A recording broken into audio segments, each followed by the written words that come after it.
Hello hello hello. Good morning. सभी लोग अच्छे होंगे। तो आज की वीडियो में, इस क्लास में है, आज हम आपको सिखाने का प्रयास करेंगे बिगनर सीरीज 2 के बारे में। जैसा कि मैंने बताया है कि मैंने एक बिल्कुल नए जो बाजार में आए हैं उनके लिए एक सीरीज की शुरुआत की है। आप लोगों का पहले से भी एक आग्रह था कि सर उस पर बनाई जाए, और उसी पे मैं प्रयास जारी कर रखा हूं कि हर सप्ताह कम से कम एक क्लास आप लोगों को इस पे बनाई जाए, एक वीडियो बनाई जाए और आप लोगों तक पहुंचाई जाए, ताकि आप लोग जो नए नए बाजार में आते हो, उन नए नए आने वालों को किसी प्रकार की परेशानी नहीं हो, कम से कम बेसिक नॉलेज उनके पास हो, जिसके कारण वो सरवाइव कर पाए, उनको समझ में आए। तो उसी पे ये है। मैं 1 जनवरी को एक और वीडियो बनाऊंगा आप लोगों के लिए, पूरे 2023 के बारे में, कि क्या क्या इन्वेस्टमेंट होनी चाहिए आने वाले समय में, क्या हो सकता है बाजार में, किस प्रकार हम लोग इन्वेस्टमेंट करें, तरीका क्या होना चाहिए। तो उन्हीं चीज़ों पे रहेगी, क्या खोया क्या पाया, है ना। तो 1 जनवरी को इवनिंग तक प्लान करेंगे, आप लोगों के साथ बैठेंगे, और होगा तो मैं एक क्लास लूंगा, उसका लिंक मैं आपको टेलीग्राम के माध्यम से भेज दूंगा, जहाँ पे कि जूम पे मैं क्लास लूंगा, और उसके बाद में होगा तो उसका वीडियो पोस्ट आप लोगों को कर दूंगा। क्लियर है। तो ये मैं प्रयास करूंगा, टाइमिंग में बता दूंगा कितने बजे से होगी। मोस्टली इवनिंग में प्लान करेंगे, मतलब 4 से 6 के बीच में। उसके बाद क्योंकि दिन में तो सब लोग घूमने फिरने चले जाएंगे, तो वो वाली भी बात है। 4 से 6 में देखेंगे, तो जो भी होगा हम अपडेट कर देंगे। ओके। चलिए, आज की जो बिगनर की क्लास है उसमें मुझे कुछ मेल आए, आप लोगों के कुछ रिक्वेस्ट आया कि सर हमें ये भी बताई जाए कि ऑर्डर कैसे लगाते हैं। आपने कैंडल स्टिक बताना शुरू किया, अच्छी बात है, लेकिन ऑर्डर कैसे लगाते हैं इसके बारे में भी बताइए, कि रेगुलर ऑर्डर क्या होता है, कवर ऑर्डर क्या होता है, ब्रैकेट ऑर्डर क्या होता है, आइसबर्ग ऑर्डर क्या होता है, लिमिट ऑर्डर क्या होता है, एसएल ऑर्डर क्या होता है, एसएल और एसएल एम क्या होता है, कब हमें बास्केट में मार्केट ऑर्डर लगानी चाहिए, कब हमें बास्केट में लिमिट ऑर्डर लगानी चाहिए, बास्केट ऑर्डर क्या होता है। तो इन सब चीजों पे काफी मेल आप लोगों के आए। तो आज की वीडियो में मैं ये तो बताऊंगा ही, साथ ही साथ मैं आपको बताऊंगा कि इन्वर्टेड हैमर किस प्रकार काम करता है। पिछली क्लास में आपने हैमर सीखा, इसमें हम लोग सीखेंगे इन्वर्टेड हैमर कैसे काम करता है, और बुलिश इंगल्फिंग कैसे काम करता है। जितने भी पैटर्न है कैंडलस्टिक के, वो सब मैं आपको बताने वाला हूँ इस सीरीज में। साथ ही साथ बीच बीच में और भी आवश्यक चीजें होंगी तो भी बताऊंगा। क्लियर है। बाजार वगैरह के बारे में कुछ भी डिस्कस नहीं करेंगे, 1 जनवरी वाले क्लास में कर लेंगे। ओके। पहला दिन, तभी उस दिन मार्केट क्या है कैसे है। मार्केट तो देख ही रहे हैं कि भागा जा रहा है, और ऐसे ही भागेगा। थोड़ी सी गिरावट आपको मुझे लगता है जनवरी से मार्च के बीच में दिखा सकता है, तो उसके लिए तैयारी करके रखना है। वहां पे डिस्काउंट सेशन मिलेगा, और उसके बाद फिर डिस्काउंट सेशन पूरे ईयर में शायद ना मिले। इलेक्शन के बाद थोड़ी सी बहुत बाजार में करेक्शन हो सकती है, लेकिन उसके बाद मतलब ओवरऑल बुलिश ही रहनी है, इस चीज को रखना है। तो हम 1 तारीख वाले में डिस्कस करेंगे। तो ऑर्डर की बात करेंगे। पिछली क्लास में हमने रेगुलर ऑर्डर कैसे लगाते हैं इसके बारे में डिस्कस किया था। तो आज जानेंगे mainly cover, bracket, basket, iceberg. Clear है। तो कवर ऑर्डर के बारे में जानेंगे कि कवर ऑर्डर क्या होता है। जैसा कि आप जाएंगे, यहाँ पे देखें, जब हम लोग कभी भी ये बाइंग वाले पे जाते हैं तो यहाँ पे आपको इस प्रकार से दिखेंगे: regular order, cover order, AMA order और iceberg order, after market order, cover order. तो कवर ऑर्डर में क्या होता है कि जब आप खरीदने जाते हो कोई भी चीज, तो उसी समय हम उसके स्टॉप लॉस भी वहां पे दे देते हैं।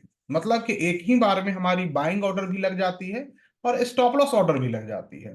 मतलब स्टॉप लॉस आपको अदर लगाने की आवश्यकता नहीं पड़ती है, तो वहां पे हम लोग कवर ऑर्डर लगा देते हैं। जैसे कि मान लो कि हमें SBI 100 क्वांटिटी खरीदनी है, तो 100 क्वांटिटी 642 चल रही है, और मुझे स्टॉप लॉस लगाना है कि 642 पे बाइंग हो जाए, और मेरा स्टॉप लॉस 635 पे हो।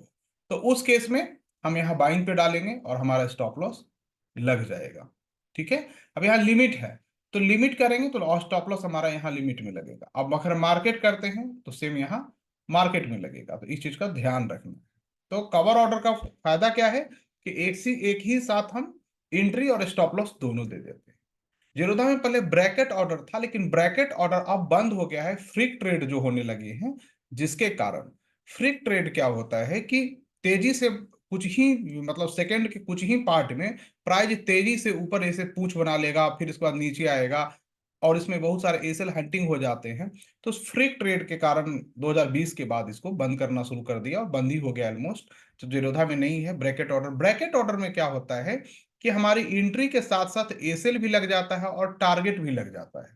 जैसे आपने 640 पे एसबीआई इनको खरीदा 640 पे, तो आपका अगर टारगेट है 650 तो ए भी लग जाएगा एक साथ, और 635 आपका एसएल है तो ए भी लग जाएगा। तो ब्रैकेट ऑर्डर का ये फायदा है। लेकिन उसमें दिक्कत क्या थी कि फ्रिक ट्रेड में कि आपने लिमिट लगा रखा है, ठीक है, टारगेट। अब ये तेजी से ऊपर फ्रिक ट्रेड किया और लिमिट में आपका कट भी गया दुर्भाग्य से, और फिर नीचे की तरफ भी कर दिया, तो आपका एसएल भी चला गया। तो अब एसएल चला गया तो पहले आपका टारगेट कट गया, तो जो आपने बाइंग की थी ये तो निकल गया, बट एडिशनल आपको शॉर्ट सेल पोजीशन पड़ी रह गई। अब आप कैश में कर रहे हो और शॉर्ट सेल पड़ी रह गई, तब तो पूछो मत। तो ये सब दिक्कतें आने लगी थी, जिसके कारण कि इसको बंद कर देंगे। तो ब्रैकेट ऑर्डर में हम लोग एक ही साथ अपनी एंट्री कर लेते हैं, एसएल भी लगा देते हैं और टारगेट भी लगा देते हैं। कवर ऑर्डर में एंट्री और सिर्फ एसएल लगाते हैं, बेसिक डिफरेंस यही है कवर और ब्रैकेट में, ठीक है। इस कवर ऑर्डर को हम लोग ब्रैकेट ऑर्डर में एसएल सॉरी ट्रायल भी कर सकते हैं अपने टारगेट को ऊपर की तरफ, तो ये भी एक फायदा मिलता था। अब आते हैं तो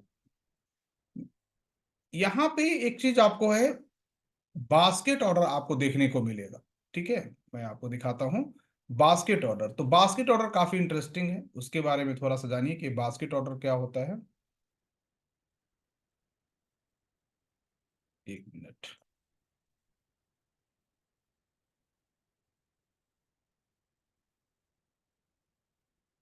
यहाँ पे आप आ जाइए और मैं आपको ले चलता हूँ कि बास्केट ऑर्डर क्या होता है। बास्केट ऑर्डर होता है कि एक ही साथ अगर हमें बहुत सारे इंस्ट्रूमेंट को एक्सक्यूट करना है और हमारा प्रयास है कि एक ही टाइम पे हो जाए, तो वहां पे हम लोग बास्केट ऑर्डर का यूज करते हैं। जनरली हम लोग बास्केट ऑर्डर का यूज हेजिंग करने में यूज करते हैं। हेज करना हो तब हम बास्केट ऑर्डर का यूज करते हैं, कि मल्टीपल इंस्ट्रूमेंट को एक ही बार लेना होता है, तो उस केस में हम लोग बास्केट ऑर्डर का यूज करते हैं। अब बास्केट ऑर्डर लगाते कैसे हैं मैं ये बता देता हूं, और बास्केट ऑर्डर में कब लिमिट ऑर्डर लगाएंगे और कब मार्केट ऑर्डर लगाएंगे ये भी समझ लीजिए। बास्केट ऑर्डर जब मोस्टली आप लगाएं तो प्रयास करें कि वो मार्केट प्राइस पर लगे, ठीक है, ताकि आपके एक ही साथ सारे इंस्ट्रूमेंट एक्सक्यूट हो जाए। लिमिट पर देंगे तो एक ही साथ सभी एक्सक्यूट नहीं होंगे। एक चीज और ध्यान रखिएगा कि बास्केट ऑर्डर जब आप लगाते हैं और अगर आप ऑप्शन में ट्रेड करते हैं, तो सेम वीक के ऑप्शन में लगे बास्केट ऑर्डर या मंथली एक्सपायरी है उसमें मार्केट ऑर्डर लगे। इसके अलावा आप किसी भी ऑप्शन पे अगर उसको लगाते हैं, मतलब अगले वीक के ऑप्शन में अगर आप मार्केट ऑर्डर लगा दें या आप अगले मंथ वाले में लगा दें, तो उसमें आपको लिमिट ऑर्डर काम करता है, मार्केट ऑर्डर काम नहीं करता है। इस चीज का ध्यान रखिएगा। तो मार्केट ऑर्डर कहाँ काम करता है? सेम वीक वाले में और मंथली वाले में, सेम मंथ वाले में। इसके अलावा जो भी ऑप्शन की एक्सपायरी हैं उसमें आपको यह ध्यान रखना कि वहां लिमिट ऑर्डर ही काम करेगा, क्योंकि उसमें लिक्विडिटी कम होती है। इसका मतलब जिसमें लिक्विडिटी ज्यादा होगी वहां पे मार्केट ऑर्डर काम करेगा, जहां लिक्विडिटी कम होगी वहां मार्केट ऑर्डर काम नहीं करेगा, वहां लिमिट ऑर्डर काम करेगा। अगर आपने मार्केट ऑर्डर लगाकर कोई बास्केट का ट्रेड ले लिया है और एक ट्रेड एक्सक्यूट हुआ और एक दो एक्सक्यूट नहीं हुआ, पेंडिंग दिखा रहा है, तो आपको करना क्या चाहिए कि इमीडिएट उस पेंडिंग को कैंसिल कीजिए और मैनुअल जाकर खरीदिए। इस बात को हमेशा ध्यान रखना है, नहीं तो बहुत लेट हो जाएगा, प्राइस इधर उधर फ्लक्चुएट कर जाएगा। तो बास्केट ऑर्डर के लिए क्या है, हम ऑर्डर में जाएंगे और यहाँ पे देखेंगे order GTT basket SIP alert, तो बास्केट पे चले जाइए या कोई भी आप बास्केट बना सकते हैं। मैंने कर दिया। अब मुझे लगता है कि मैं चार पांच ऑर्डर को एक ही साथ लूं, सेलिंग करनी हो बाइंग करनी हो जो भी करनी हो, जो भी आप हेज डिजाइन कर रहे हो, तो आपको एक ही साथ करना है कि भाई फ्यूचर भी मैं निफ्टी का खरीद लूं, तो निफ्टी का जनवरी का फुल, ठीक है ना, यह मार्केट कर दिया ऐड। उसके बाद आपको लगता है कि जनवरी का हम एटीएम को बेच भी दें, तो वहां पे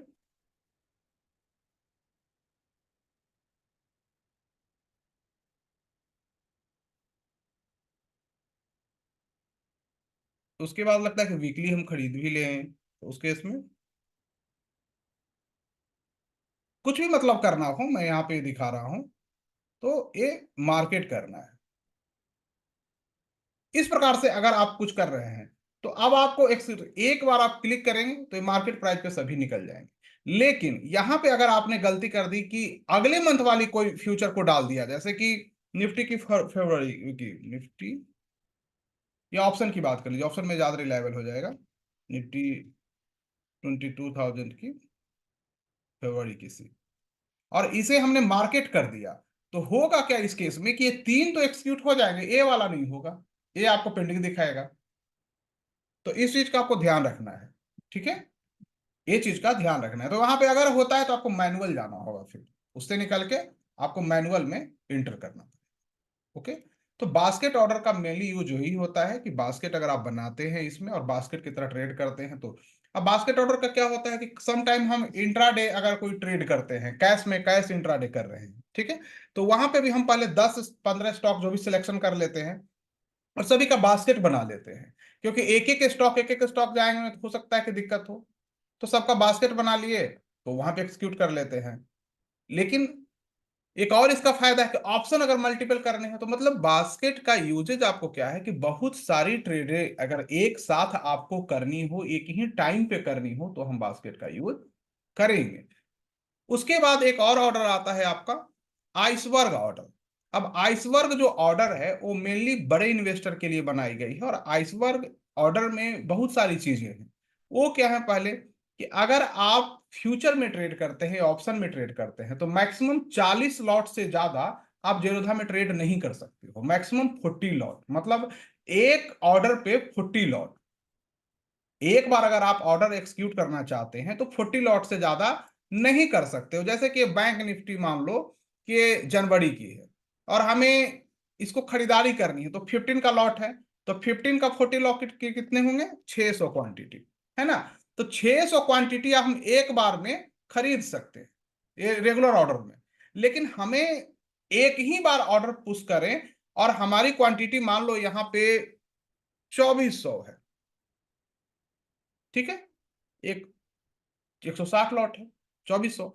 अब हम एक बार चाहेंगे कि हम खरीदे रेगुलर ऑर्डर में, तो होगा ही नहीं। यहां क्या आ गया, you are trying to place an order for more than the freeze quantity, bank Nifty 900 quantity freeze है तो 900 कर ले, 600 नहीं है, 900 है, ठीक है। तो 900 से ज्यादा हम करेंगे तो आपको यहां दिक्कत आएगी, वो नहीं करने देगा। तो उस केस में क्या करना है कि आपको आइसबर्ग ऑर्डर में जाना है। अब आइसबर्ग ऑर्डर जैसा कि नाम से ही है कि छोटे छोटे टुकड़े में चला जाना, आइसबर्ग जो तैरते रहते हैं समंदर में, छोटे छोटे टुकड़े टाइप के, भी छोटे छोटे टुकड़े में इसको बांट देना। अब आइसबर्ग ऑर्डर जब हम करने जा रहे हैं तो यहाँ पे नंबर ऑफ लेग, कितने बार में आप चाहते हो कि आइसबर्ग ऑर्डर आपका एक्सक्यूट हो। दूसरा है कि इंपैक्ट कॉस्ट भी बचता है आइसबर्ग ऑर्डर से। मान लो कि हम 2400 क्वांटिटी एक बार में होता भी करते, तो उसमें इंपैक्ट कॉस्ट हमारा आता है। इंपैक्ट कॉस्ट क्या है, 50 पैसे 60 पैसे प्राइस ऊपर नीचे होता है, और वो 50-60 पैसे आपको ज्यादा पड़ता। मान लो कि हम 2400 क्वांटिटी ले रहे हैं, 50 पैसे भी बढ़ गए तो आपको करीब करीब 1200 रुपये का नुकसान हो जाता। तो ये चीज के कारण होता है कि एक मैंने जो ऑर्डर डाल दिया है उतना ही पे एक्सक्यूट हो, तो जब जब आएगा वहां एक्सक्यूट होगा। तो नंबर ऑफ लेग हम मैक्सिमम यहाँ पे कर सकते हैं कि 10 लॉट कर लिए, है ना, 1200 लॉट पर लेग यहाँ पे कर सकते हैं, 80 लॉट का है ना, तो यहाँ पे 2 बार में कर लिए। मैक्सिमम इसको हम 10 बार में कर सकते हैं, 10 से ज्यादा नहीं कर सकते हैं, ठीक है, 10 से ज्यादा नहीं कर सकते। मतलब एक बार में 16 लॉट हमारा एक्सक्यूट हो, 240 क्वांटिटी पर लेग पे हमारा एक्सक्यूट होता रहे, 10 से ज्यादा नहीं कर सकते हैं। लेकिन इसमें दिक्कत क्या है कि जितनी लेग होगी उतनी बार आपको ब्रोकरेज देनी होगी। जैसे 20 रुपया आपको एक बार में देना होता है, लेकिन यहाँ 10 कर दिए तो 10 बार एक्सक्यूट होगा, तो 20-20 रुपये 10 बार देने।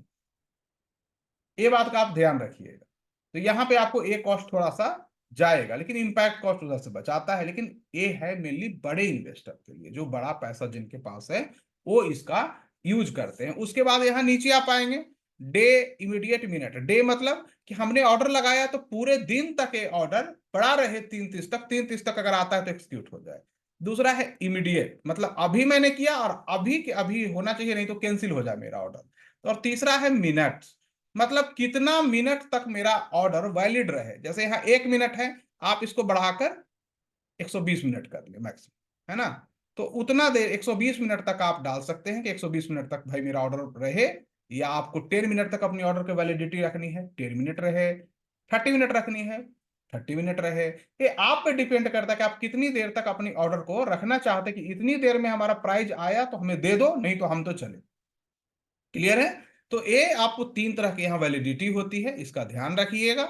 आप इंट्राडे हो, एमआईएस या एनआरएमएल, जो भी आप करना चाहें आप कर सकते हैं, कोई दिक्कत की बात नहीं है।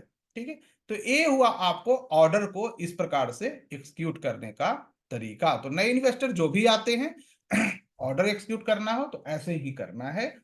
और स्टार्टिंग में आपको ज्यादा तकलीफ नहीं आएगी, मैंने जीरोधा पे समझा दी है। बाकी ब्रोकर में जाएंगे तो थोड़ा सा 19-20 हो सकता है, बट रहेगा। क्लियर है? चलिए, तो इतना आपने सीख लिया। अब आगे चलते हैं दूसरे पार्ट की ओर। आज पिछले क्लास में हमने सीखा क्या? हैमर कैसे काम करता है, बाजार में कैसे आप आते हैं, डीमेट कैसे खुलवाते हैं, डीमेट खुलने के बाद कैसे आपको फोन कॉल आने शुरू हो जाते हैं, कैसे पे टिप्स वाले परेशान करना शुरू कर देंगे आपको।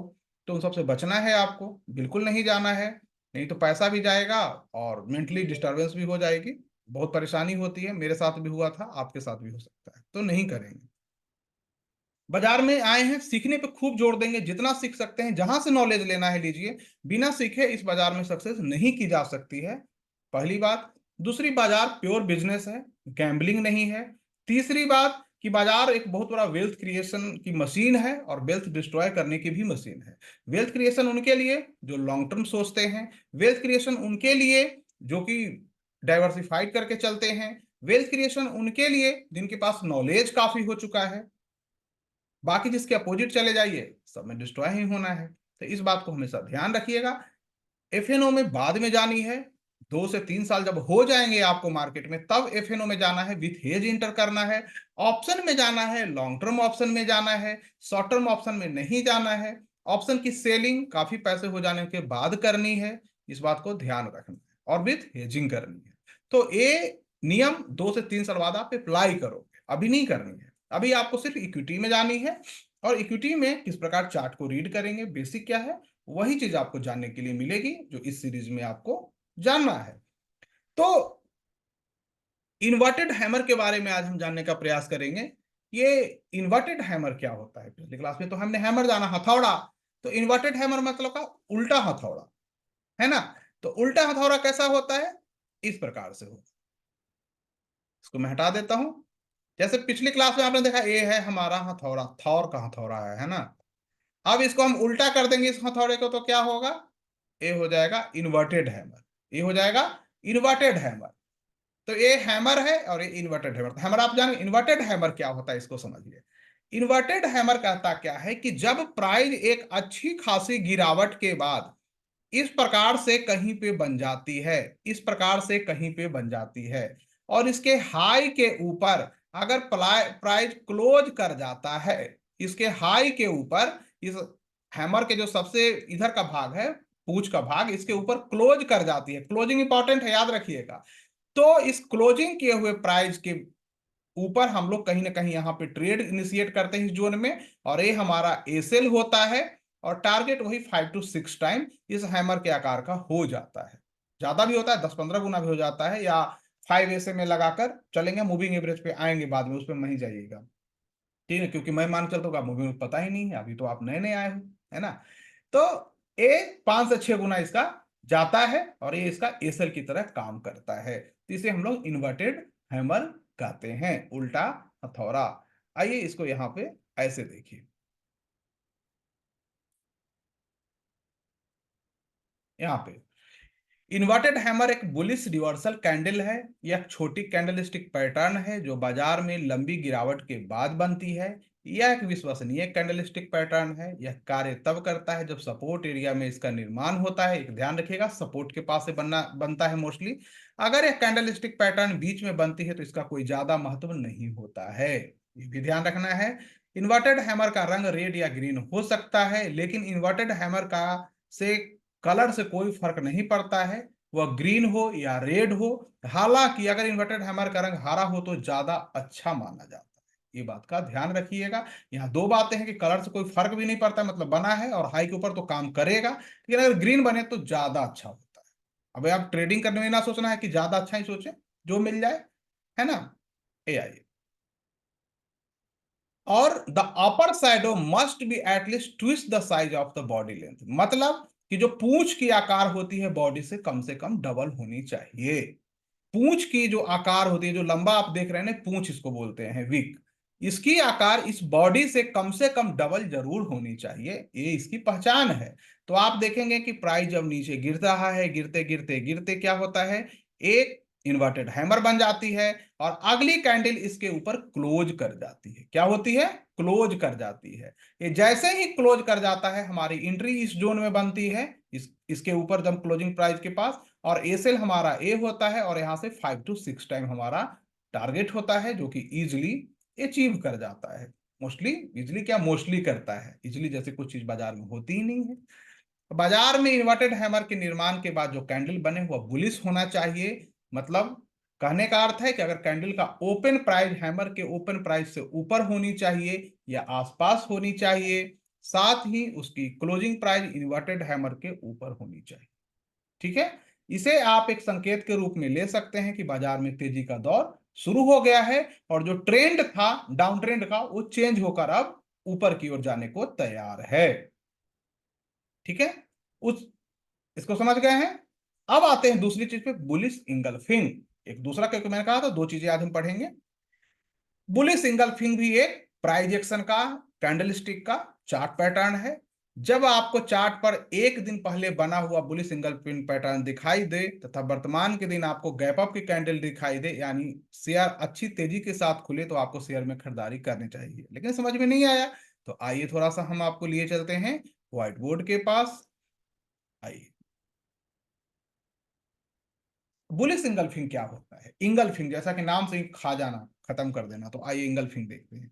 जब कोई भी गिरावट के बाद, गिरावट के बाद एक बड़ी सी रेड कैंडल बनी है ऐसे, ठीक है, एक रेड कैंडल एकदम भरी हुई आपको बन जाती है, पूंछ हो सकती है, बिना पूंछ की भी हो सकती है, कोई मायने नहीं रखता है।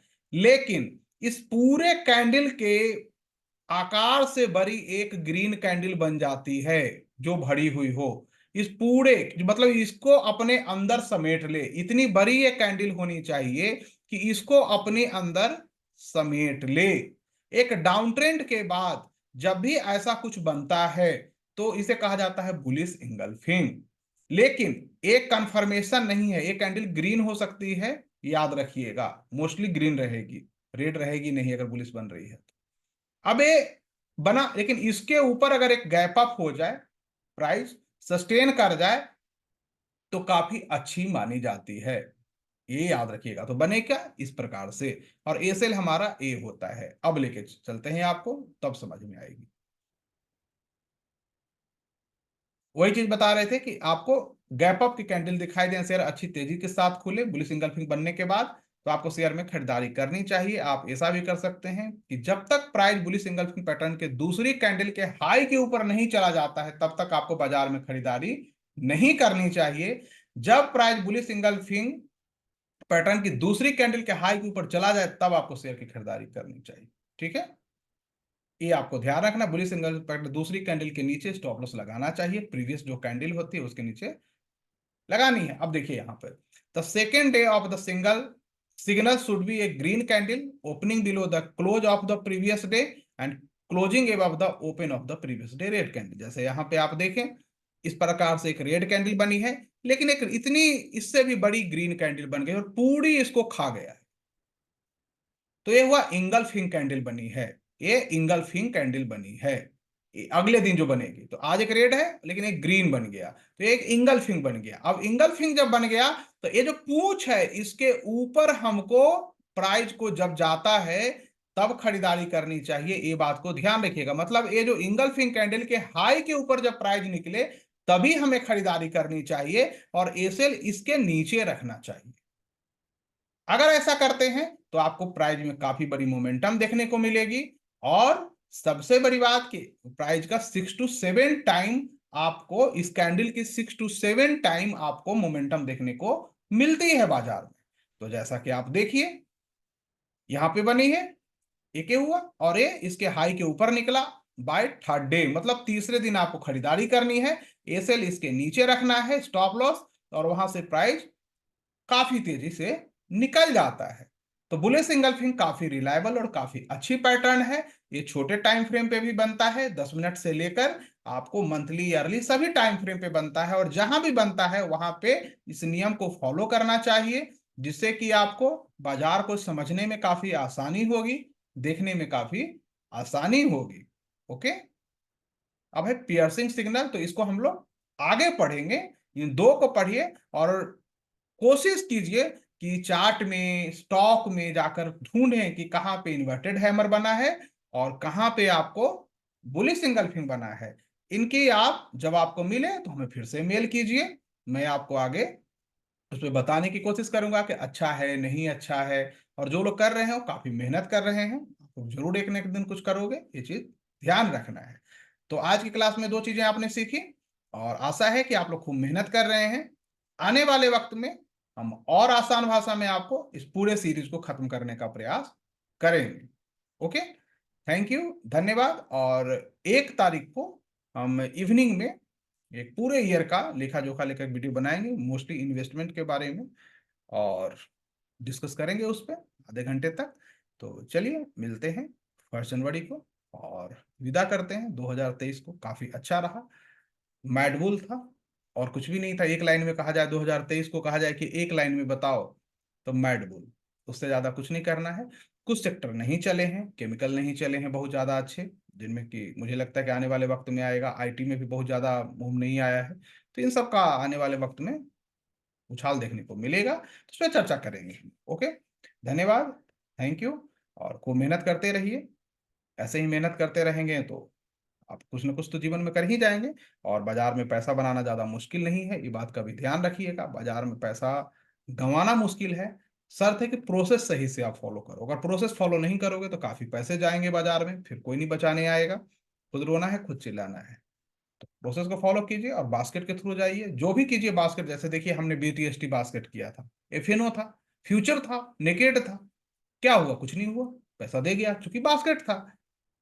हम उसे ऑप्शन में करने का विचार कर रहे हैं, अगली बार जो हम करेंगे तो उसे ऑप्शन में करेंगे। ऑप्शन में क्या होगा कि रिस्क काफी कम होगा, प्रॉफिट बहुत बड़ा होगा। जैसे फ्यूचर में हमने 1 लॉट ली थी, ऑप्शन में हम 4 से 5 लॉट लेंगे, तो वहां पे हमारी प्रॉफिट की रेशियो होगी काफी बिगर होगी। हम चाहें तो कैश में भी कर सकते हैं। मेरे पास मान लो लाख रुपए हैं, 50,000 है, तो हम कैश में उसको ले सकते थे, तो पैसा थोड़ा कम मिलता। आप लोगों में से बहुत लोगों ने देख कर लिया था, तुक्का लगा लिया था, और कुछ हुआ ही होगा, चला ही होगा। तो उसी प्रकार से हम लोग बीटीएसटी करते हैं। आने वाले वक्त में उस पर भी कभी एक वीडियो बनाएंगे कि क्या हम देख कर करते हैं। और हम जैसे ज्यादा नहीं, मंथ में 1-2 टाइम ही करते हैं, लेकिन जब भी करेंगे तो हम आपको अपडेट करेंगे, और आप देखिएगा क्या होता है। ओके। Thank you. धन्यवाद।